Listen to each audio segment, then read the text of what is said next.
আমরা ক্ষমতায় ছিলাম কবে? আমরা তো ক্ষমতাই নাই। 2015-16 ব্যাচে ঢাকা বিশ্ববিদ্যালয়ে ভর্তি হওয়ার পরে আওয়ামী রাজনৈতিক অপসংস্কৃতির বিরুদ্ধে 6 মাস পরে হলে ওঠার পরে প্রথম দিন যে গেস্টরুমে গিয়েছিলাম, সেখানে যে নিপীড়নের শিকার হয়েছিলাম ছাত্রলীগের প্রেসিডেন্টের নাম বলতে না পারার কারণে, এই নির্যাতন মেনে নিতে না পেরে ঠিক 2 দিন পরেই তো আমি হল থেকে বেরিয়ে গিয়েছিলাম।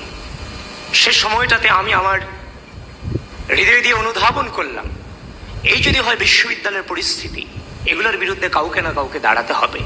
তাহলে আমার এমন একটা প্ল্যাটফর্ম দরকার, যে প্ল্যাটফর্ম থেকে এই ধরনের অপসংস্কৃতিগুলোকে মূলোৎপাটন করা যাবে। আমি নিজে সেদিন আমার ফেসবুকের সার্চ অপশনে কবি জসীমউদ্দিন হল ছাত্রদল লিখে আমি আমার ছাত্রদলের অগ্রজদেরকে খুঁজে বের করেছিলাম। আমাকে রাজনীতিতে কেউ নিয়ে আসেনি, আমি নিজে খুঁজে বের করে এসেছি। সকালে আমরা ঘুম থেকে উঠে বের হতাম যে অবরোধ সফল করতে হবে, হরতাল আমাদেরকে সফল করতে হবে। সে সময় আমরা 20 জন 25 জন মিছিল করতাম। এই 20 জন 25 জনের মিছিল নিয়ে আজকের অনেক ক্ষমতাসীনরে মকারি করতেন যে তাদেরকে দিয়ে কিছু হবে না। কিন্তু বিশ্বাস করেন, এই 20 জন 25 জনের একজনই কিন্তু 14 তারিখ রাতে রাজু ভাস্কর্যের পাদদেশ থেকে হাসিনাকে গোটা বাংলাদেশের স্বৈরাচার শব্দে প্রতিষ্ঠিত করেছিল।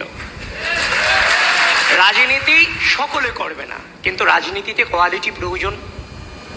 একজন জেনারেল স্টুডেন্টের পক্ষে ফ্যাসিবাদকে সরাসরি স্বৈরাচার বলা তখন আসলে সম্ভব ছিল না।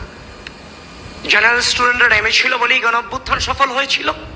কিন্তু জেনারেল স্টুডেন্টদের মাঝে মিশে হাসিনাকে স্বৈরাচার শব্দে প্রতিষ্ঠিত করার লক্ষ্যে ওই রাজনৈতিক ছেলেটাই কিন্তু হাসিনাকে স্বৈরাচার শব্দে উচ্চারণ করেছিল, যেখানে জেনারেল স্টুডেন্টরা তার সাথে গলা মিলিয়েছিল। সুতরাং আমাদের কণ্ঠে আমরা হাসিনাকে স্বৈরাচার শব্দে প্রতিষ্ঠিত করেছি।